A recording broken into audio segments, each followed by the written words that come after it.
Hey guys, welcome back to my channel. Today's video I'm really excited about is going to be a little bit different for my channel, but it should be a lot of fun.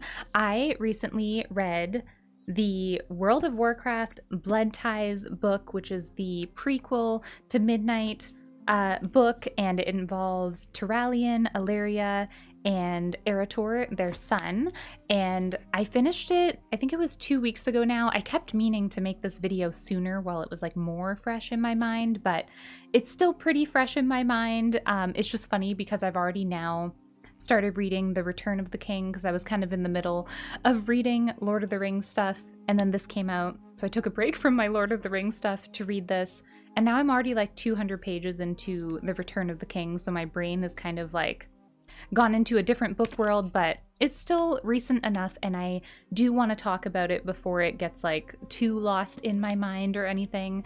So yeah, this video is totally unscripted. It's just gonna be my thoughts about the book, and it's definitely going to be very spoilery. Like, I'm going to be talking about everything, so if you haven't read it and if you don't want it spoiled, obviously don't watch this video. But if you're curious to know what happened in this book so that you're kind of like caught up to it, or if you read the book and you just kind of want to, you know, hear my thoughts about it too, you know, that's what this video is for. So yeah, first of all, I guess I will say I thoroughly enjoyed this book. I am obsessed with Alleria and Turalyon together, which is actually kind of a more recent thing. I never really knew that much about Alleria and Turalyon until when was it? In 2024. Yeah, last year I read all of the World of Warcraft books, and I actually brought 2 other books with me, and I jotted down some pages of some stuff that I want to kind of quickly, I guess, tell you guys about, because reading these books, this is where Alleria and Turalyon met for the first time in the Tides of Darkness book, and the way that they met and the way that they kind of fell in love and stuff was just so freaking cute that I just became obsessed with them. And then in Beyond the Dark Portal, we explore more of their relationship, and this is how they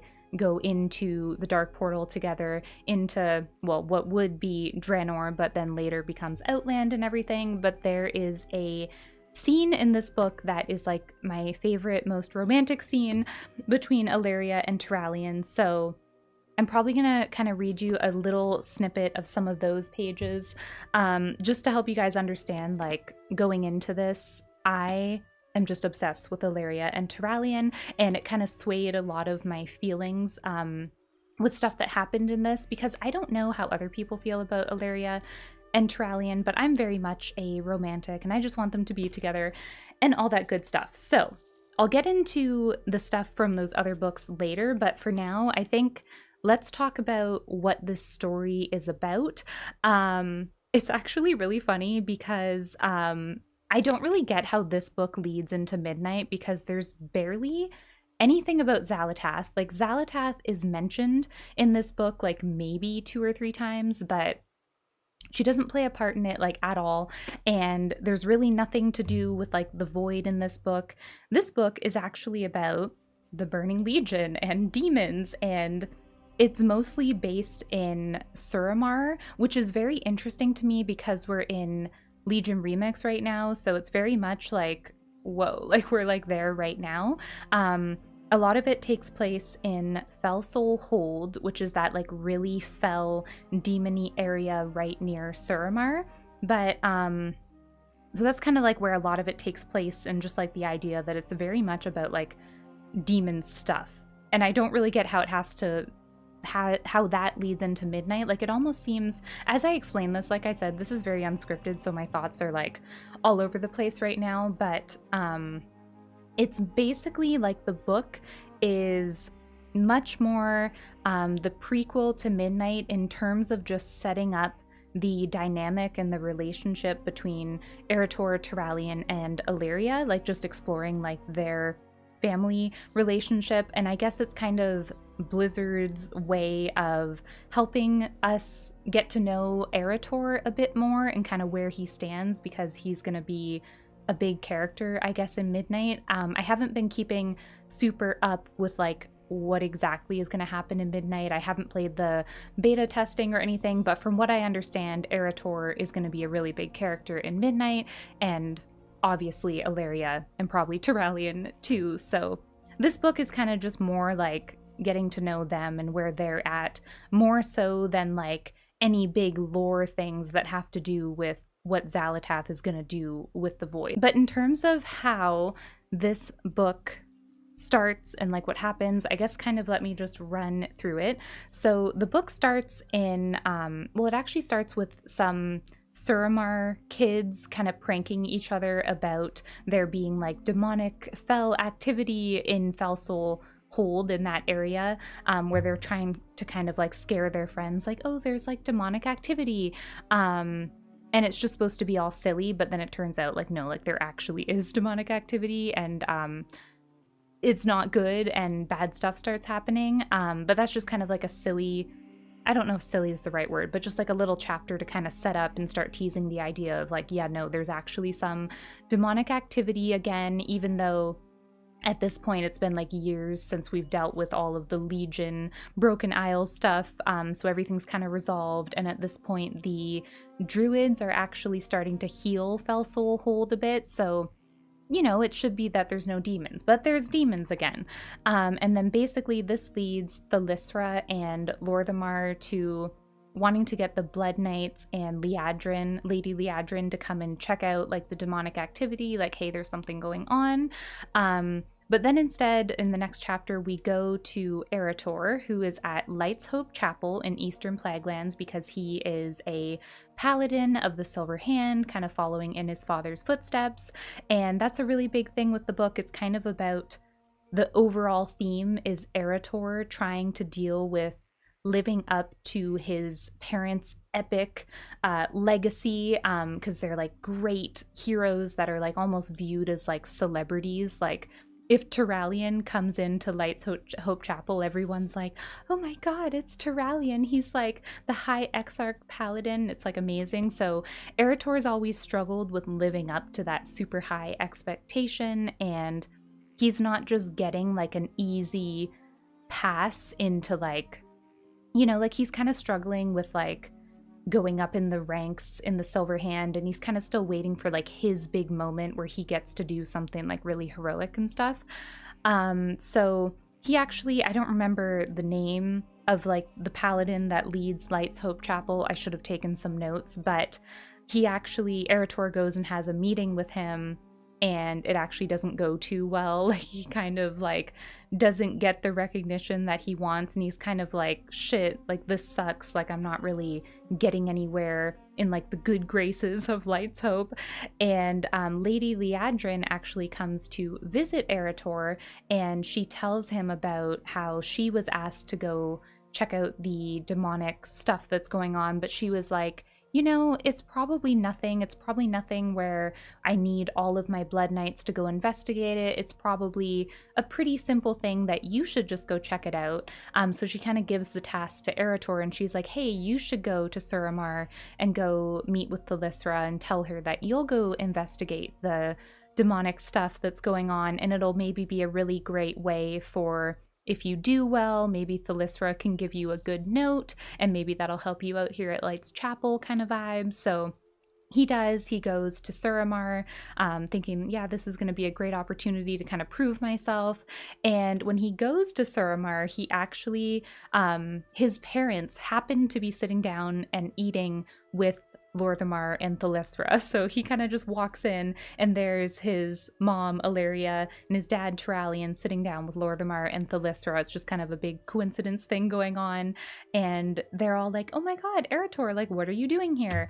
And then, you know, they kind of chat and stuff. And this is, at this point too, we start to get some hinting about Lor'themar and Thalyssra are like super happily married, super like lovey-dovey, and Alleria and Turalyon are kind of like uneasy because they're not actually married. They've been together for like more than 1,000 years, but they haven't gotten married yet because they've been so busy with like war and like no time to just relax. You know, it's always back to back dealing with the next thing.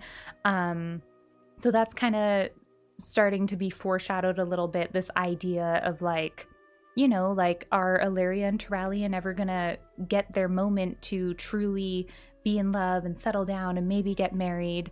So that'll come up more in the future of the book. But it turns out when Arator is kind of like, oh, like, I can go investigate this demonic thing that might be going on, then his parents are like, oh, like, why don't we tag along with you? And it kind of turns into this thing. Thalysra's like, yeah, that's a great idea. Like, you guys should go investigate it. And then it turns into a thing where father, son, mother, like the whole family, the three of them go to check out what's going on in Fell Soul Hold.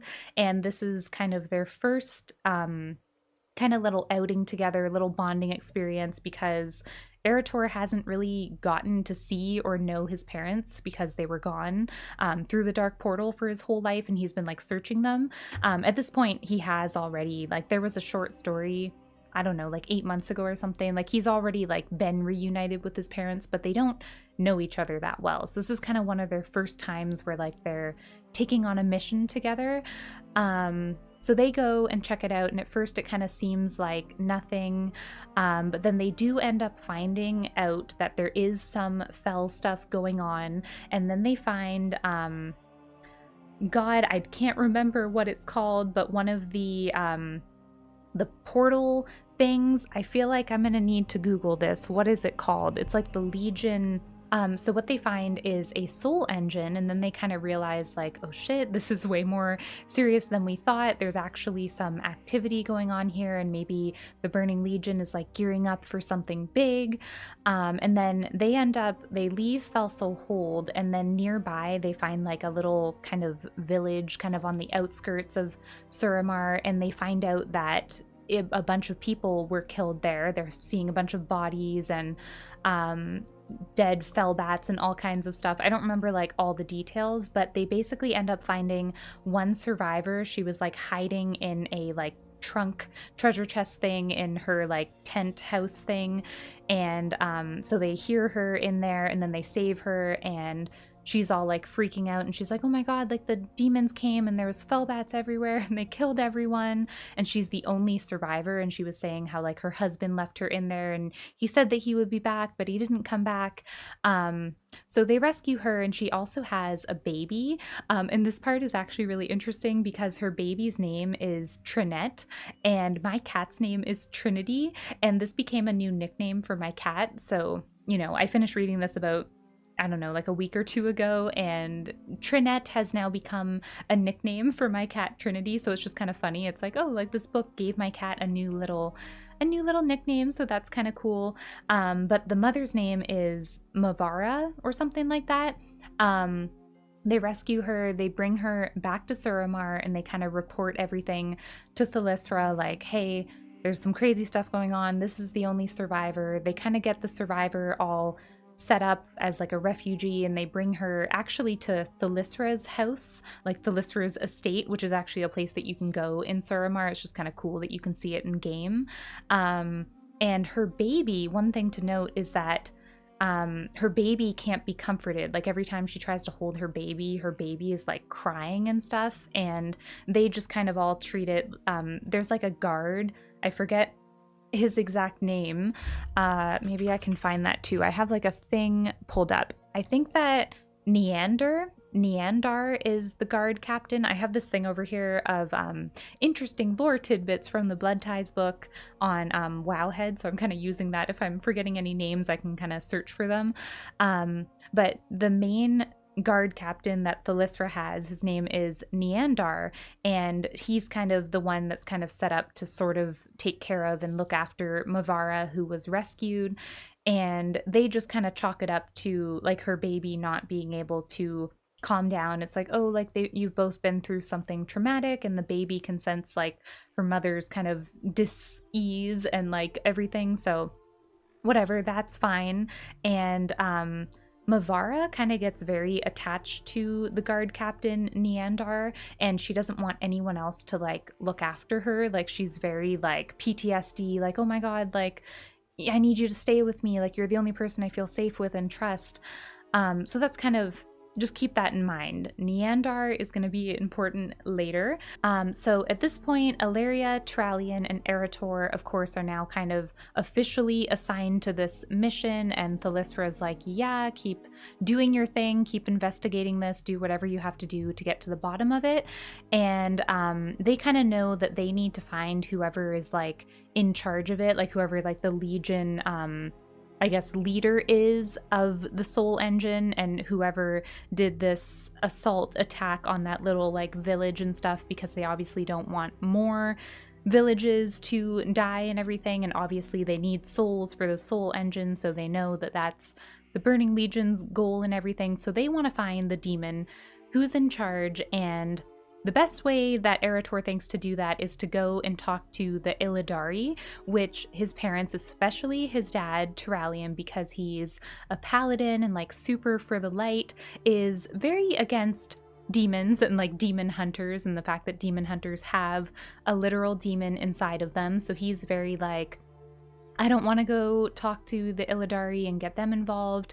But then this is another big kind of dynamic of the book, and it's kind of that Arator throughout the book, and like by the end of the book, he kind of teaches his parents to like be more open and accepting of like all different types of I guess like people in the book and everything. Like for example, later on we're going to also talk to warlocks, which again his dad is very against, but Arator kind of teaches them to be more willing to go talk to some of these other people. So they end up going to the literal Illidari class order hall, which is again very cool because we're in the middle of Legion Remix and everything. And yet again, of course, I forget the actual name of it. Let me find out. Order hall. There's got to be a reference here. The Demon Hunter Order Hall is called the Fellhammer, and it's literally like a Legion ship that they took over. So they go there, and of course, Turalyon literally hates it. He's like, oh my god, this is so demonic, and he doesn't like their choice of decorations, and all this demonic stuff is happening, and they end up so Arator is actually good friends with Cain Sunfury, who's kind of like the leader of the Demon Order Hall. So they go and talk to him, and they end up, I don't want to go into like too much detail because I'm realizing this video is going to get very long, so I might kind of start to go a little bit more quickly here. But basically, they find out from Cain that there is this Fellhound tooth. It's like an artifact that can track a demon, but it can only track one demon at a time. So Cain recommends that they should use that, but the only problem is that it's not currently here on the Fellhammer. It's not there with Cain. It's actually out with another demon hunter who I think was named Leanna Dark Sorrow or something like that. I don't know exactly, but I think that that's her name. And he's like, she's currently using the demon fang to track a demon known as Veriskar the Flayer, and she is a Shavara demon. So Cain's basically like, you'll have to find out where she is and go find her in order to get this tooth to then track the demon that you want to track. And this Fellhound tooth basically works by like, you kind of give it a scent essentially. So they would go to like wherever, like that last place that the demon had, or the demons had attacked, and maybe like get its blood or something to be able to track it. You know, interesting World of Warcraft artifacts and everything can do all these crazy magical things. So they have to track down Leanna Dark Sorrow. I hope that I have her name right. And it ends up leading them to Outland. That's where she is. A lot of the demons from the Legion invasion have fled to Outland, and they find out that that's where she's gone because that's where Veriskar is. And this is obviously a very interesting thing for Alleria and Turalyon to revisit, because when they went through the Dark Portal, and we have, that's kind of where like their story began, leading into their 1,000 years of war with demons and everything. So it's kind of like a trip down memory lane and kind of awakening some of their past stuff and everything. And then of course Arator, we know, was in Outland. He was chilling in Honor Hold in Hellfire Peninsula, so he was kind of like looking for his parents in Outland and couldn't find them. because they were actually, I guess, on Argus. But anyways, so they go back there. They start by going to Shatrath and trying to kind of ask around, like, hey, has anyone seen this demon hunter, Leanna? We're looking for her. And at one point, a Volpera that's over near the Flight Master in Shatrath kind of actually gives them a little bit of a tip, and she's like, oh yeah, like I think that she was in Terakar Forest over in I don't know how to say it. I've always said it Auchindoun. That might not be right though, but the place where Sethic Halls is and everything, I'll like put it up on the screen. So they go there to look for Leanna. But on their way there as well, they actually stop at the Allerian stronghold, which is the stronghold in Terakar Forest that was named after Alleria. And Alleria is very reluctant to go because, you know, it's like she has to go see people that she knows from her past, and they haven't gone back to see them for all these years. So there's kind of a little bit of a reunion with people, and I guess kind of like NPCs that we could probably find in the game, but they kind of chat and reunite, and they of course view Alleria as like this hero, and there's just kind of some fun little reunions and chatting and everything. But ultimately they do end up finding Liana, however you say it, and she doesn't want to give up the Fang just yet. She's still using it for her purposes because she's hunting that Veriskar, the Flayer, the Shavara. So she says that, hey, if you guys, like, they kind of come up with this deal where she's like, if you guys come and help me find and slay Veriskar, then I'll let you have the Fang. So it kind of turns into this thing where the four of them, Leanna, and then the three family members all go together into, like, I guess, like a crypt kind of thing in the Auchindoun Bone Wastes kind of area. And they fight a bunch of demons, and eventually they do find Veriskar, and they do end up killing her, but she ends up basically taunting them and kind of just talking about how, like, you have no idea how strong the Legion is, and that, well, you're busy, and she says something about the Army of Light, like, well, you guys are busy, like, licking your wounds or whatever. The Legion has been preparing to, you know, take on your world, just kind of like this threat about, like, you have no idea how powerful we are and what we're aiming to do, that kind of vibe. But then they Leanna actually ends up killing her. Like, she's kind of like, fuck this, I'm killing her. Demons just say a bunch of crazy stuff when they're desperate and dying. So anyways, at that point, Leanna gives them the Fang, and she kind of, I guess, just goes off and does her own thing. I don't really remember exactly. So of course they want to continue their search and their mission with figuring out what's going on with the demonic activity in Felsoul Hold back in Suramar and everything. But Arator thinks that it would be a good idea for them to kind of rest for a little bit, and they end up going to Honor Hold in Hellfire Peninsula, which again is where they kind of get to have some reunion things going on. Obviously Arator knows a lot of people there, and Alleria and Turalyon get to kind of, you know, reminisce with like the innkeeper or like the cook at the inn, that kind of stuff. And then this is also where Alleria and Turalyon get to kind of have some time to think about their past, and they actually do go and visit the Dark Portal itself. Like, they actually go to see it, and they're kind of like, wow, like, this is where it all began, and like they have kind of some cute and like funny moments at this point. There's even a point where they talk about when they kind of had their first date back in the day, and I love this part. Like, I'm such a sucker for all of the cute Alleria and Turalyon stuff. But they had a picnic a long time ago, like when near the beginning of their relationship, and at one point Turalyon had like dropped the bottle of wine, and it like rolled down a hill, and he went to go get it, and then a skunk was there, and it like sprayed him, and then he smelled like skunk for a long time. So this is kind of like some joke thing that they have where, like, you know, like at that point that was kind of Alleria's first impression of Turalyon, and he like embarrassed himself, so they still kind of, she still teases him about it to this day, and it's just kind of like a cute, funny first date gone wrong experience, and they're kind of like reminiscing about it and stuff. And there's also stuff where, like, you know how it's all like sandy and stuff in Hellfire Peninsula, like it's not very nice, and Turalyon was kind of joking about like, oh, we should have stayed at the inn in Terrakar Forest instead because it would have been nicer. And here in Hellfire, it's all just like sand and stuff.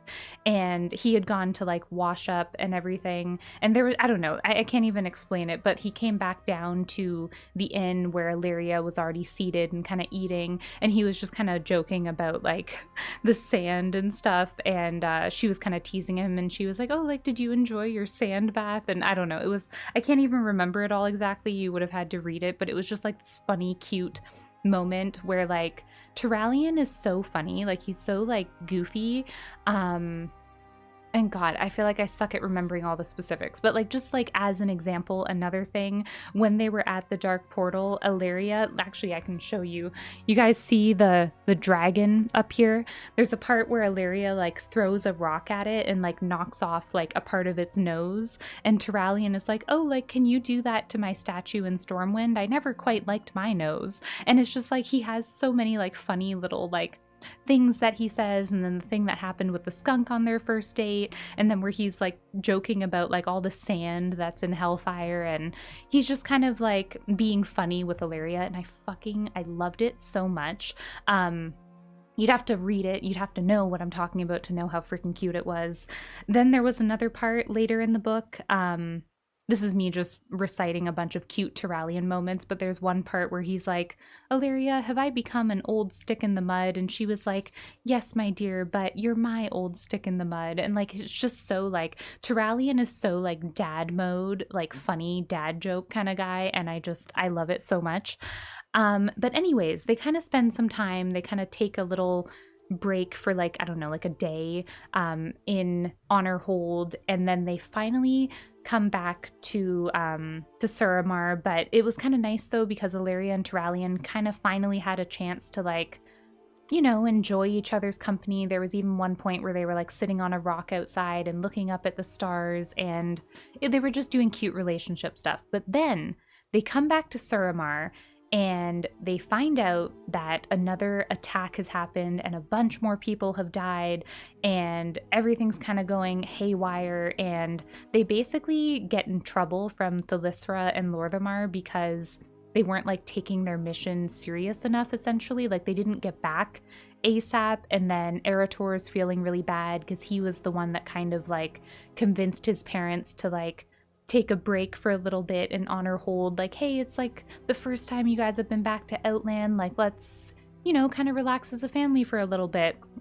So that was crazy. There was also one point I do have to mention, while they were in the inn in Honor Hold, there was one point where Arator had like this group of friends come in, and they were kind of all excited to meet Alleria and Turalyon and kind of get to say hi to the legendary heroes and stuff.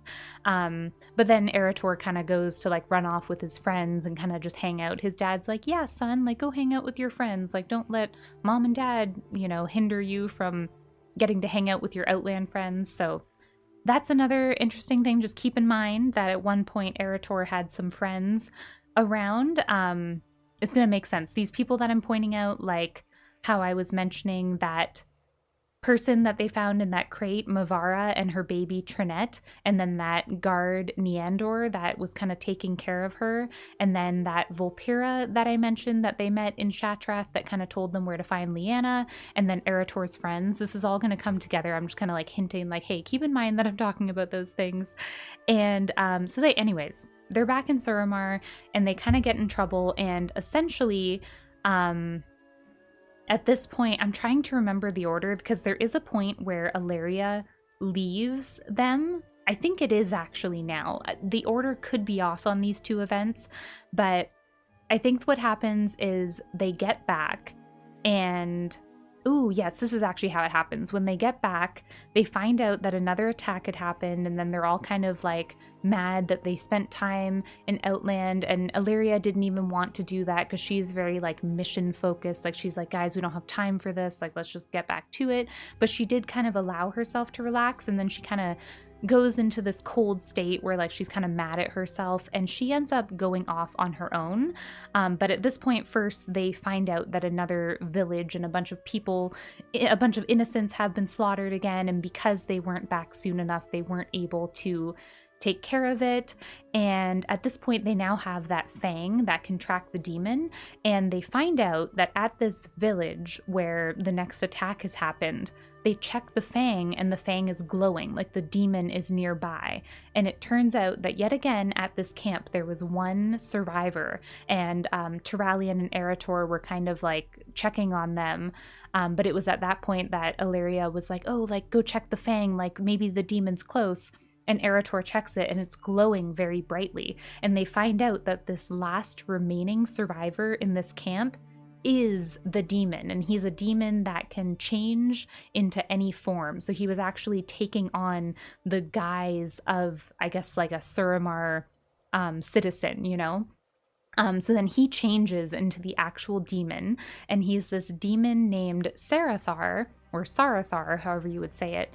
And he's basically like, I think that he's like an Eridar or something, but he's very like proper, you know, and he kind of basically, so he was literally like, he was disguised as this victim, this last survivor, but he was like pretending to be them. But now he's revealed himself, and he's kind of like, you know, like, okay, like you found me, like I'm Sarathar, and how about we just make a deal? How about you guys stop interfering with what I'm doing? And he's all like, oh, I know so much about you guys. Like I knew that you would come. Like, I don't remember all the exact details, but he's very like proper, and he seems to be like in the know of everything. And he's like, how about you guys just stop getting involved in this and you just leave me alone and do my thing so I can do my thing, and in exchange, I won't kill you guys. And then he just kind of leaves. He like makes a portal, or like he just disappears. And so at this point, they go back to report everything to Thalyssra and Lor'themar. And at this point, Thalyssra and Lor'themar are like super pissed because the mission has gone all wrong. A whole bunch of people died. It's just not working. And they also tell Thalyssra about how they know who the demon is now. It's this person named, or this demon named Sarathar. And Thalyssra is just like, I don't want you guys on this mission anymore. You're dismissed. I'm gonna have my desk watch or night watch, whoever the Suramar guard people are. She's like, they're gonna take care of it. I don't want you guys interfering anymore because it hasn't been going well. At this point, I think slightly before this, Alleria went off on her own. In fact, yeah, that is what happened. Before they went to go talk to Thalyssra, Alleria, once the demon Sarathar revealed himself and went away, she walked out on them. She was basically like, I need to go off and do my own thing. I hunt better alone, and you guys are just distractions, and I should have trusted myself and known not to let my guard down. And she just kind of leaves, and Arator's kind of, you know, upset by this, but Turalyon's kind of like, this is normal for your mother. She always leaves, but she'll be back eventually. So it's actually just Arator and Turalyon themselves who go to Thalyssra, and then that's when Thalyssra is like, no, like this is all getting too messy. Alleria's gone, and you guys can't handle this, so my people will handle this.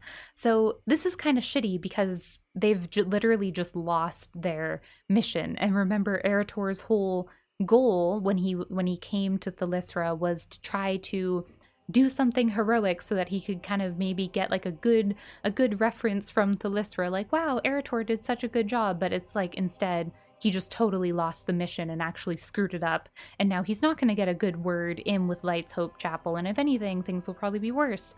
But his dad, Turalyon, is very much like, all right, we've been given our orders, like this isn't our job anymore, like let's just go home essentially. But Arator doesn't want to give it up, and he still thinks that he can do something.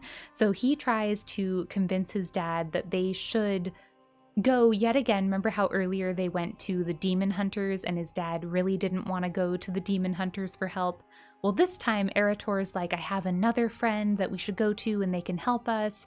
And this time he wants to go to the warlocks, and they end up going to Silvermoon because that's where Arator has like a friend of a friend who knows the warlocks, and they're literally going to go to Dreadscar Rift, which is the warlock order hall, but they have to get there through Silvermoon. In the murder row of Silvermoon, he has a friend that can get them like an audience with the black harvest and everything. Yet again, his dad is super like, I do not want to associate with warlocks. Warlocks are almost worse than demon hunters because they work with the demons, like with warlocks summoning demons and subjugating them and all that stuff. But Arator manages to convince his dad, and they do end up going there, but they have to make a deal because the warlocks are super like, we don't want Turalyon to come into our area. Like, Turalyon is like the paladin of the light, and so they're not very happy about that, but they kind of just essentially agree, like, okay, as long as Turalyon is on his best behavior and he's not gonna hurt anyone or turn on anyone or do any crazy shit, then it's fine. So Turalyon and Arator end up going, and they talk to the warlocks and everything. They end up talking to Jubeka, I'm not sure how to say her name, but she's the undead warlock that's involved in the Green Fire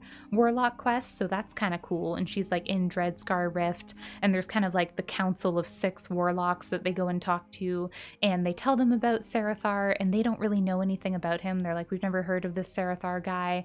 And it's even funny, Sarathar isn't even like in the game. Like, we've never seen him in World of Warcraft, and you can't really find any information about him on like Wowhead or anything. Like, he was kind of just like invented for this book, and his whole purpose is that he orchestrates invasions for the Burning Legion, but he's very like quiet about it. Like, he's kind of like an invisible moving force that kind of, he can like turn into anyone. So he just kind of goes where he needs to go to gather information and to find like weak points, or maybe to turn into a certain person to kind of like get information or start gossip and drama, whatever. He's kind of like she's like the behind the scenes of setting up Legion invasions. So, but he's so big time badass that like none of us even know about him, I guess. But I guess things have been working for him. But anyways, they don't know about him, but then one of the little gremlin goblin worm tongues, I think they're called in the lore, the Council of 6 has one, and he ends up going through some books, and he happened to find a journal where there is some mention of Sarathar, so they kind of find out more about him and stuff. So that's kind of cool. They end up learning a little bit more about Sarathar, and their plan, and the reason why Arator wanted to go to the warlocks, is so that they could summon Sarathar and contain him, and then they could kill him. So essentially that's what they end up doing. They kind of go into like this area of Dreadscar Rift where there's kind of like an arena where they can like hold demons down and like summon them in. So they do this whole ritual, and they do get Sarathar to come, and there's at one point the attack kind of goes wrong, and there's a bunch of demons and things are not going right. Warlocks are getting hurt, and at one point Sarathar like grabs Arator and could probably kill him, and this makes Turalyon like fear for his son's life so much that he goes full on crazy insane light mode. Like, he becomes the light. Like, he literally like lets it all in, and he like begs the light to do whatever it takes. He's like, I'll give anything, sacrifice anything to save my son, and he basically turns into the sun. So Turalyon's like crazy light mode, and he basically channels this like massive beam of light explosion on Sarathar and creates this like giant crater, and Sarathar just like turns to complete dust and ash, and then Arator is just there covered in like Sarathar's dust ash stuff. And at this point the warlocks are pissed because Turalyon's blown like this huge crater into their arena thing. So that's a thing. But at this point, remember how Alleria had gone off to do her own thing? She somehow senses that something's happening with Turalyon and the light, and she like goes to him, like she like senses it from like wherever. I think that she was over on the broken shore, and she just kind of, there's this part in the chapter where she's like, oh, Turalyon, and then she creates like a void portal and goes to him.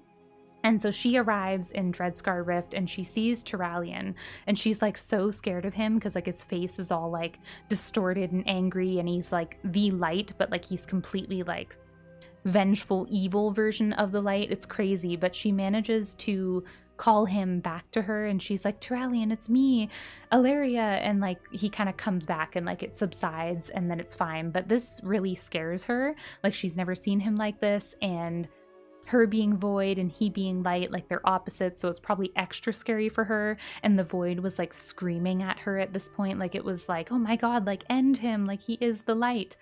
But it ends up being okay. And then, you know, the warlocks are pissed, like I said, because he like destroyed their stuff. But at this point, they've killed Sarathar, so they think. So they're like, holy shit, well, it worked. Working with the warlocks worked. We got him here. We dealt with him. We're safe now and everything is fine. So at this point, they go back to Suramar to report to Thalysra that they managed to do it. At first, the guards like won't let them into the city because they're like, Thalysra has dismissed you and she doesn't want to see you. But, you know, they managed to go and talk to her. And Thalysra, this is like great news. Like she's like, oh my god, you guys actually did it. You killed him. You ended the threat. This is amazing. And then at this point of the book, it kind of goes, you know, like everything seems fine. It seems like they've solved the issue. And this is when, this was my favorite part of the book.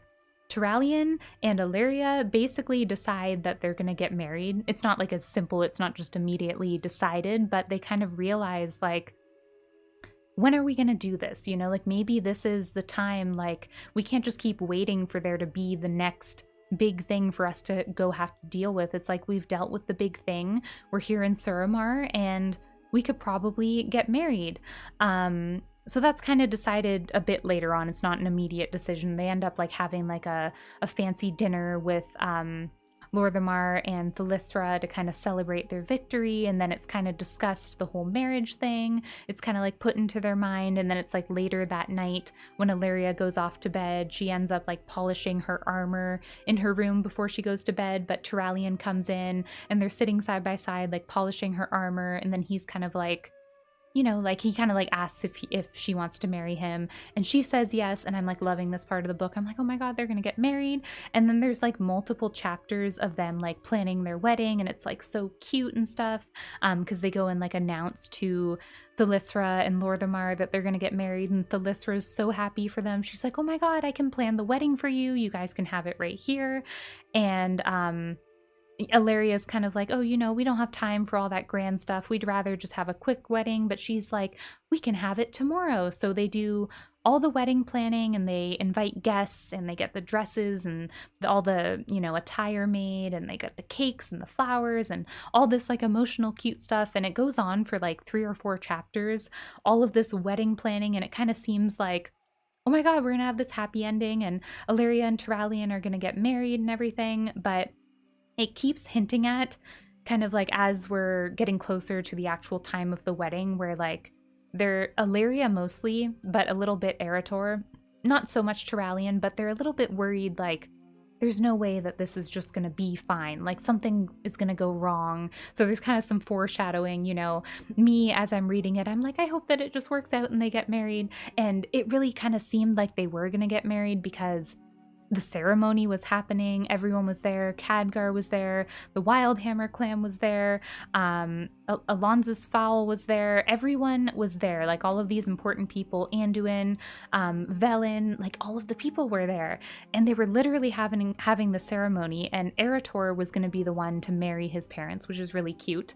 But then, of course, at the very last moment, and this like, it hurt me so much, but actually, I have to go back. Oh my goodness. Okay, first of all, Turalyon got Alleria a ring, and it is a ring where it's like this black stone surrounded by like diamonds, and it's kind of supposed to be where the black stone is Alleria and the diamonds around her are Turalyon protecting her, and it's like really cute, and I thought that it was so cute.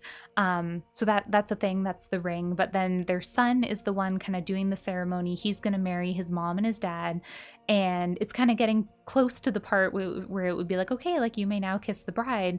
But Arator does this one final scan of the audience, and then he sees in the back, and oh my god, I forgot to even tell you guys this, there's just so much stuff, it's so hard like without notes and for me to just like be going off. But remember Mavara and her baby?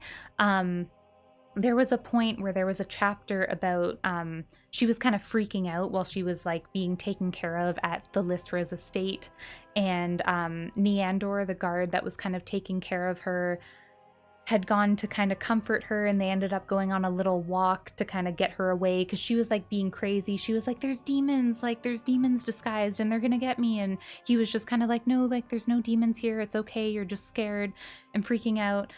So they go on a little walk so she can kind of get her mind off of it. But then all of a sudden Neandor like smells like this foul smell, and we don't really get to know what happens because it kind of ends on like a cliffhanger, but then it's like all of a sudden like something happens to him.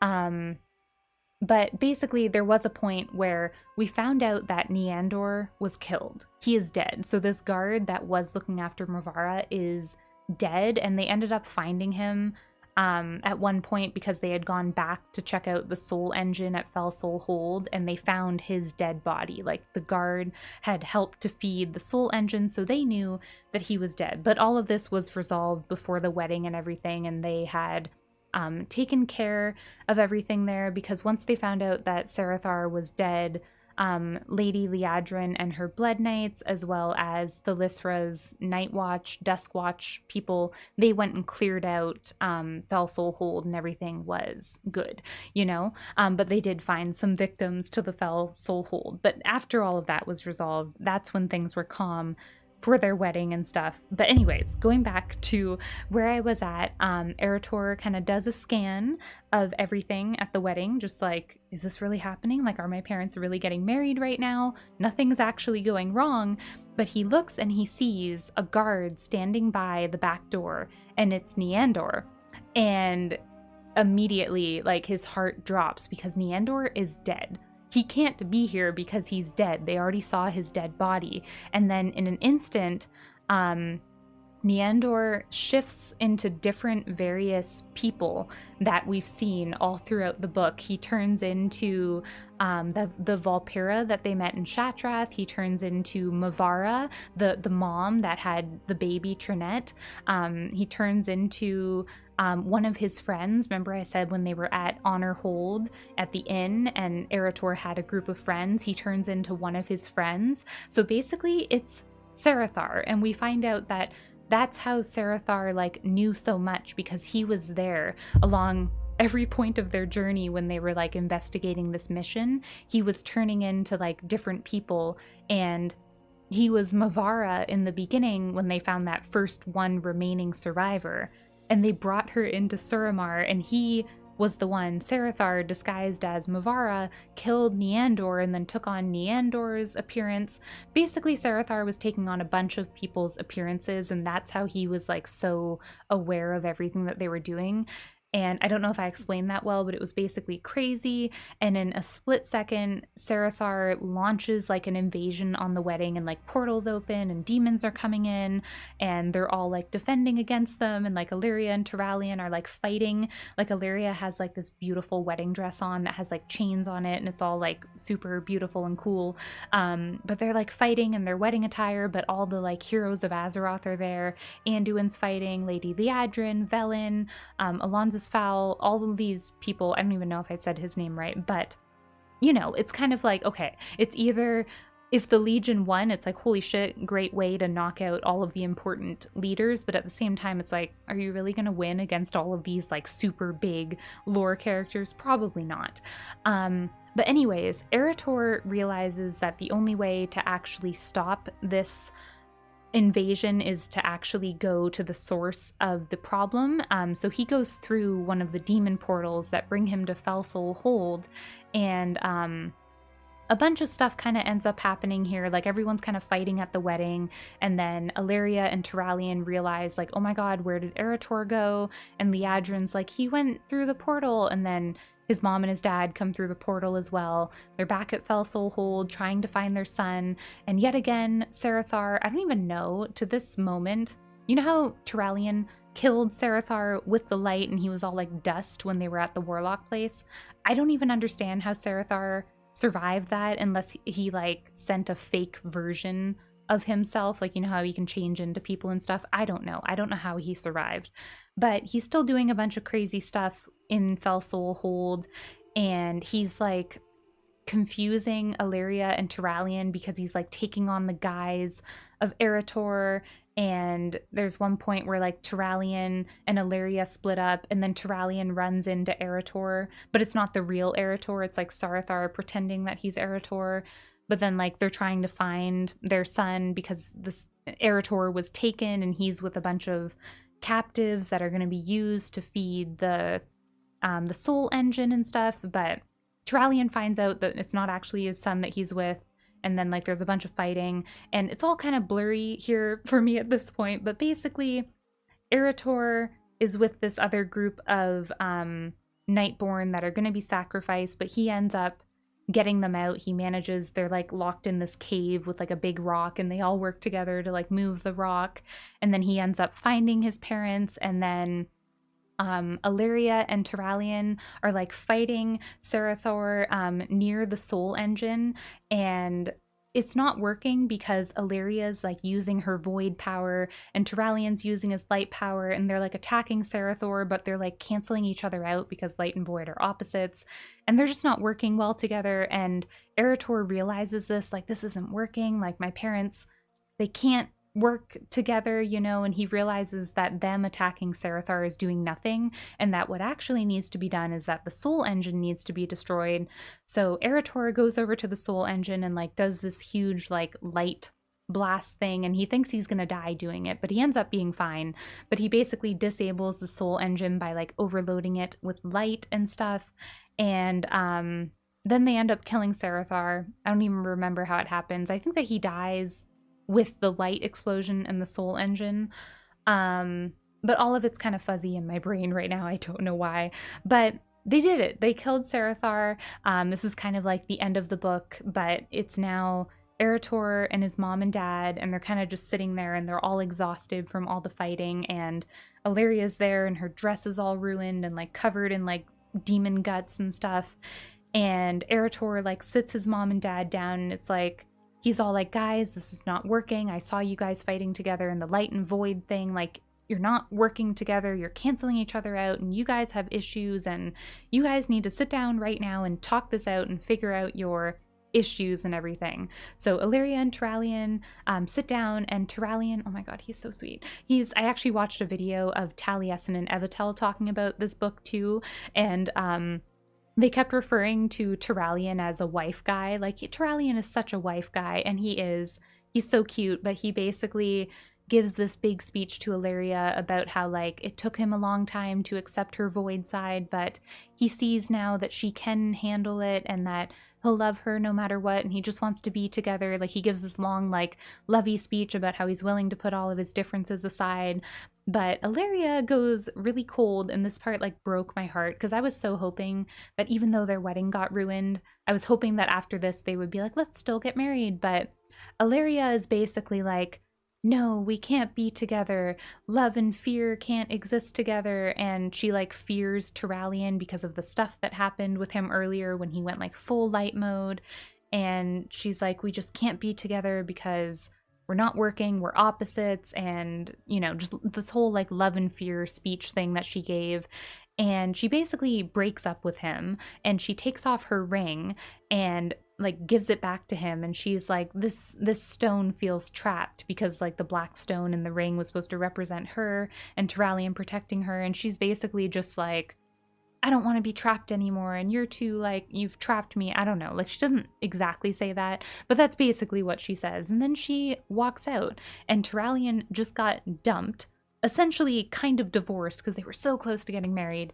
And this really sucks. And Arator kind of tries to stop his mom, and he's like, wait, like, you know, don't you think you guys can work it out, kind of thing. But she actually leaves. And then you know, Turalyon's super, super heartbroken. I'm super heartbroken. I can't believe how cold Alleria is, and just how many times she like walks out and stuff.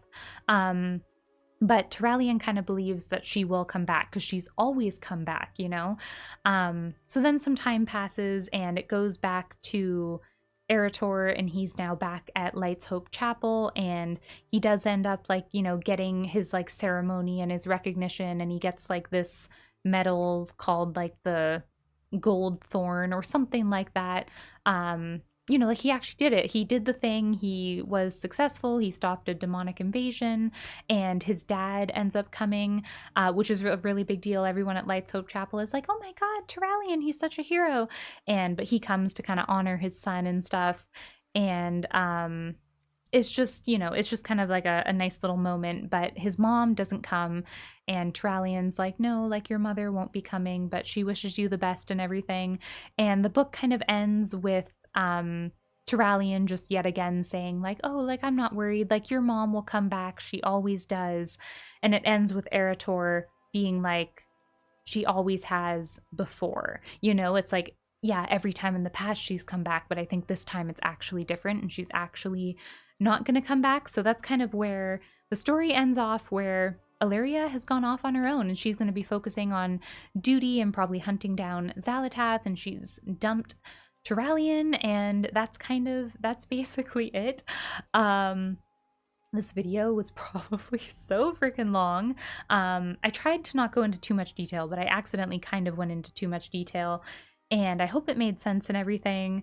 But yeah, as you can see, it's like an interesting story. Like, it's definitely very much about Arator, Turalyon, and Alleria and their dynamic and relationship, and how they kind of, you know, sort of grew closer and like kind of learned a bit about each other as they worked together. But ultimately, they couldn't be kept together. You know, Alleria goes off on her own, and Arator, no matter how much he wanted his mom and dad to be together, didn't end up working out. So that kind of like at least lets us know where the family is at going into Midnight. But it's like, I don't really get, like, it has nothing to do with like the Midnight lore and like the Void and stuff. So it was a really good book on its own, but like, it's just, I feel like in a way it didn't exactly serve its purpose, you know? Like, I almost feel like this book would have made more sense if it came out like a few years ago, like closer to when Legion was out or something. And it almost feels like there should be a different like prequel book to Midnight that's more Xalatath Void orientated. But I really liked it, and I'm just sad that Alleria and Turalyon didn't get married, because I really wish that they would have gotten married. So that's everything about the Blood Ties book. Now, I guess to close out, because I said that I should probably kind of at least read you. That's not the one I want to look at first. First, this one. I have it written down, page 120 and page 125. So there was this point where Alleria, okay, so like Turalyon was there with a few other like Lordaeron guards and everything like that. Like Lothar was there and everything. And Alleria was showing up. This is the first time that they meet. She shows up on a boat at South Shore. And when she comes off of the boat, like, she is obviously gorgeous. Let me actually see if I can find the spot where we actually see, okay, right here. Long golden hair caught the sunlight, and Lothar heard at least one of his companions gasp behind him. As the figure drew closer, Lothar saw it was a woman, and a stunning one at that. Her slender features were delicate but strong, as was her lean, willowy body. She wore forest green and oak brown, a strange lightweight breastplate over her shirt, and breeches, and a long cloak with the hood tossed back. So it's just kind of describing her and everything, and it's definitely like, you know, like, she's just amazing. I don't want to read all of it, but it says, Lothar had seen many women over the years, some of them as beautiful as this elf approaching them, but he had never seen one who had so easily combined strength and grace. He could understand why several of his companions already seemed smitten. So that's kind of like Alleria's introduction, but then a page or two later, let's see. You know, they're kind of talking about like the plan and everything. Excellent. Lothar ran a hand absently over his bare forehead. If you would care to accompany us back to the command tent, then, milady, I will show you what we know thus far, and we will hear your thoughts on the matter. She laughed. Of course, but you will have to stop calling me milady if you want me to pay proper attention. It is Alleria, nothing more. Lothar nodded and turned, leading her off the docks. As he did, he caught a glimpse of Turalyon's face and suppressed a grin. Now he knew where the gasp had come from.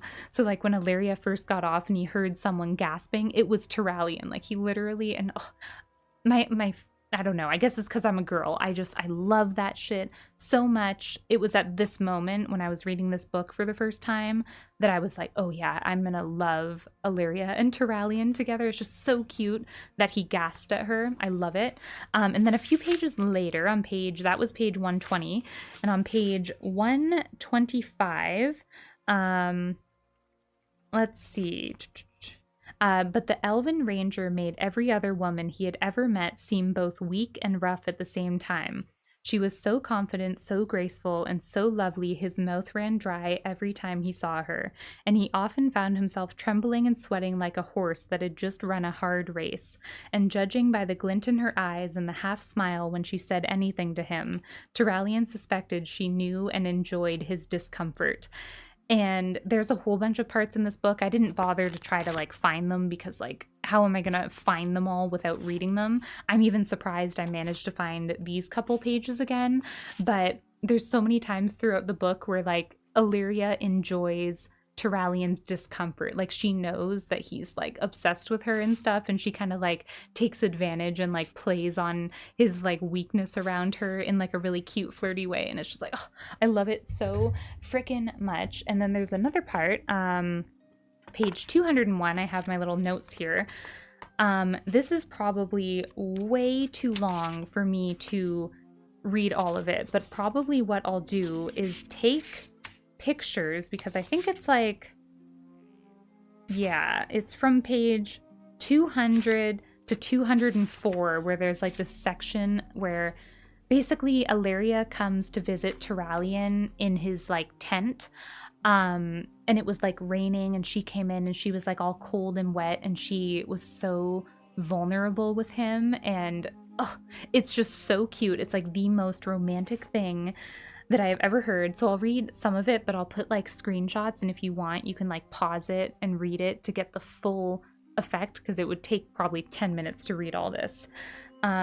He barely heard the soft whisper above the pounding of the rain on the field tent, and at first Turalyon thought it was merely wishful thinking when he heard Alleria's voice whisper, "Turalyon?" He lifted his head, and in the dim orange glow of the brazier, he saw her standing just inside the tent. "Alleria, by the light, you're drenched." Turalyon leaped up from his cot, clad only in a pair of light linen breeches, and rushed to her. Shivering, the elf gazed up at him mutely, her eyes wide, her glorious golden hair plastered to her skull. A thousand questions crowded Turalyon's lips. When had she gotten back? What had happened? And most important, why was she here in his tent, alone at this hour? Oh my god, it's just so cute. But basically, he like gives her some dry clothes, and he's like comforting her, and she's all like, "I'm cold," she whispered, her voice thick, so cold. Unable to bear it any longer, Turalyon turned around in her embrace, sliding his hands up her bare back in awe of how silky her pale skin was beneath his calloused, war-roughened hands. "Alleria," he whispered into her long, pointed ear. Suddenly he tightened his arms around her, holding her close, pressing her against him. "Let me warm you," he said. "Let me take away whatever it is that's hurting you, that's frightened you. I can't stand the thought of you in pain." And I'm kind of like skipping a few parts, but it basically ends. Oh my god, I freaking love it. She responded at once, passionately, wrapping her arms around his neck. Turalyon felt dizzy as he drew back, and she whispered, "Cold, so cold." He picked her up in his arms, astounded at how light she was to bear, placed her on the cot, and drew the furs about them, and they were warm. And just like, I read this to my husband when I first read this for the first time. I was like, and I like read the whole section to him. I was like, I'm freaking obsessed. So this is kind of the scene that I refer to and remember as in my brain as like the "I'm cold" scene, but then they were warm. And sometimes I'll say to my husband as a joke, like over the last year or two since I read this, I'll be like, "and then they were warm." And it's just, I don't know. I just think it's so cute. So that's kind of the back context of why I love Alleria and Turalyon so much. And if you love them too and want to know more about them and their story, these two books. The Tides of Darkness, read this first, then Beyond the Dark Portal. I think that they actually come one after the other. This one, then this one, I'm pretty sure. I could be wrong on that. I'll have to pull up the book order. Maybe I'll put information on the screen. But these are very much about Alleria and Turalyon. And it's why I wish that they got married, because they are so cute together and they were so cute together in the early years. But unfortunately, they just kind of, you know, lost their way a little bit. You know, like there was little glimpses in the Blood Ties book where like they were kind of realizing like, wow, maybe we could have what we once had together. But they're just, you know, mostly Alleria, so focused on the mission and the duty and being independent and not wanting others to distract her and stuff, and it just hasn't worked out. The light and void are opposites. It's hard for them to work together. The whole love and fear dynamic. And I think that that's everything. So holy shit, this video was long. I'm so sorry if no one even cares to watch like an almost hour-long video, and I hope it made sense. I didn't take any notes. I just kind of did this video solely running off of vibes, and I hope it was okay. I'd love to hear your thoughts. Did you read the Blood Ties book? Did you like it? Feel free to discuss anything down below, especially anything that I missed, because I totally was all over the place, didn't give the full details. It wasn't really like this video was supposed to be just me giving a recap. It just kind of turned into that because I didn't have a plan, so it is what it is. But I'm glad that I finally did it before, you know, it's still kind of fresh in my mind. It could have been fresher. I wish that I did this video like the day of finishing reading it, or at least the next day, but life got crazy, player housing came out, I got distracted, started reading Lord of the Rings, The Return of the King. Here we are. So yeah, that is everything. I hope that you guys enjoyed this little book conversation thing. Maybe we'll do more in the future, we will see. But I'm gonna go now. I have to get ready to go to work, so I will see you guys in a future video. Bye!